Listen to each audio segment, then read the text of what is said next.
নিশ্চয়ই কোনো ষড়যন্ত্রের জাল বোনা হচ্ছে দেশের ভিতরে মুসলমানদের মাঝে অশৃঙ্খলতা সৃষ্টি করার জন্য। নয়তোবা 20 টাকার নোটের 60 গম্বুজ মসজিদের প্রতিচ্ছবি বাদ দিয়ে কান্তিজু মন্দির ও বৌদ্ধদের স্থাপনা দেওয়ার কোনো মানেই হয় না।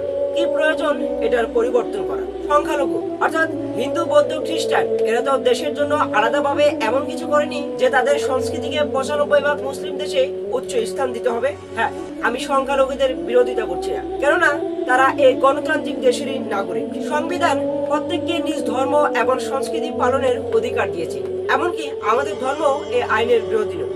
তাই বলে 95% মুসলিম দেশের সংস্কৃতিকে বাদ দিয়ে সংখ্যালঘুদের সংস্কৃতি 20 টাকার নোটে দেওয়া হবে, এটা আমরা মানতে পারছি না আর পারবো না। যেহেতু দেশের মধ্যে আমরা এই সংখ্যাগরিষ্ঠ, তাই 20 টাকার নোটেই আমাদের আগেরই ঐতিহ্য থাকবে, আমাদের এই সংস্কৃতি থাকবে।